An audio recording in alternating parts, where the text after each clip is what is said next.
Hi friends, வாங்க இப்போ பார்த்தீங்கன்னா நான் நெத்திலி மீன் குழம்பு செய்வது எப்படின்னு பார்க்கலாம். வெங்காயம் கட் பண்ணி, வெங்காயம், தக்காளி, மிளகு, சீரகம், 2 தக்காளி, 2 வெங்காயம் கட் பண்ணி வச்சுக்கிறேன். அதுக்கப்புறம் சாம்பார், வெங்காயம், பூண்டு, கருவேப்பிலை எடுத்து வச்சுருக்கேன். கத்திரிக்காய் வந்து கட் பண்ணி தண்ணியில் போட்டு வச்சுருக்கேன், உப்பு போட்டு. அதுக்கப்புறம் நெத்திலி மீன் எடுத்து வச்சுருக்கேன் பாருங்கள். இப்போ நல்லெண்ணெய் விட்டு நம்ம கத்திரிக்காய் வந்து எண்ணெயில் பொரிச்சிட்டு போட்டால் டேஸ்ட்டு நல்லா இருக்குங்க. அதுக்காக தான் நான் கத்திரிக்காய் வந்து கட் பண்ணி தண்ணியில் போட்டு வச்சுருக்கேன். இப்போ எண்ணெய் சூடானதுக்கப்புறம் நம்ம கத்திரிக்காயை போட்டு நல்லா எண்ணெயிலே வேக வச்சு எடுத்துக்கலாம்.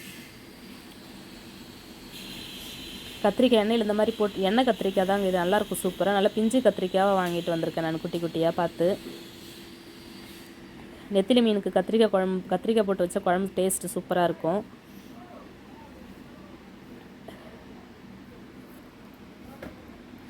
நல்லா சூப்பராக வெந்திருக்கு பார்த்தீங்களா. இப்போது எடுத்துடலாம், ஃபுல்லாக ரெடி ஆயிடுச்சு.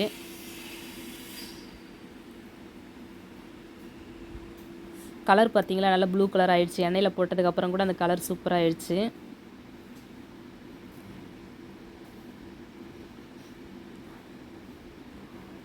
அவ்வளோதாங்க. இப்போ வந்து பார்த்திங்கன்னா வெந்தயம் போட்டுக்கலாம். வெந்தயம், கொஞ்சம் மிளகு, கொஞ்சம் ஜீரகம் போட்டிருக்கேன்.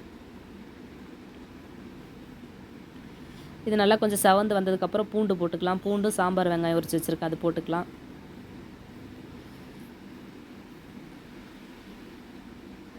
இது நல்லா செவந்து வந்துருச்சு பார்த்தீங்களா. கருவேப்பிலை கொஞ்சம். அதுக்கப்புறம் நான் தக்காளி, வெங்காயம், மிளகு, ஜீரகம்லாம் அரைச்சி வச்சுருக்கேன், அதையும் எடுத்து ஊற்றிக்கலாம்.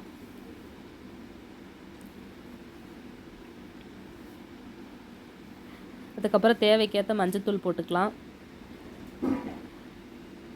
மஞ்சத்தூள் போட்டதுக்கப்புறம் உப்பும் சேர்த்து வதக்கலாம்.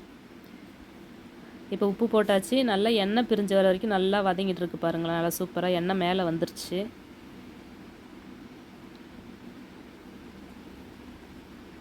நல்லெண்ணெய் தாங்க விட்டுருக்கேன், அதனால் சூப்பராக இருக்குது பார்த்தீங்களா. மீன் குழம்புக்கு நல்லெண்ணெய் சூப்பராக இருக்கும்.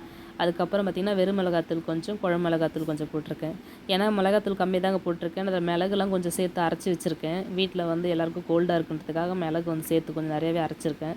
காரம் ஜாஸ்தியாக இருக்கும், பசங்கள்லாம் சாப்பிடணும் பார்த்தீங்களா, அதனால். புளி தண்ணி ஊற்றியாச்சு பாருங்கள். இப்போது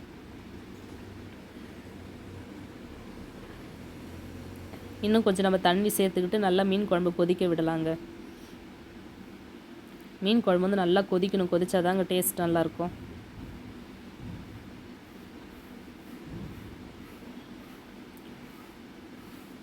அதுக்கப்புறம் பார்த்திங்கன்னா நம்ம கத்திரிக்காய் போட்டுக்கலாம்.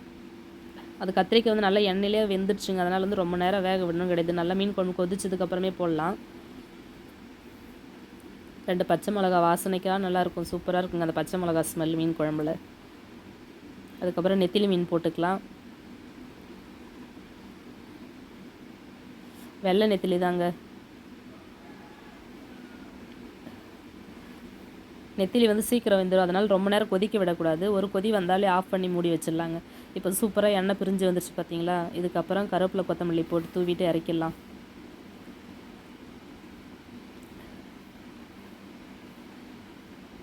கருவேப்பிலை போட்டால் அந்த ஸ்மெல் சூப்பராக இருக்குங்க மீன் குழம்புல. எல்லாத்துக்குமே கருவேப்பிலை நம்ம ஜாஸ்தி சேர்த்து சாப்பிட்றாங்க நல்லது. அவ்வளோதான் ஃப்ரெண்ட்ஸ், உங்களுக்கு பிடிச்சிருந்தா லைக் பண்ணுங்கள், மறக்காமல் சேனலை சப்ஸ்கிரைப் பண்ணி சப்போர்ட் பண்ணுங்கள். தேங்க்யூ.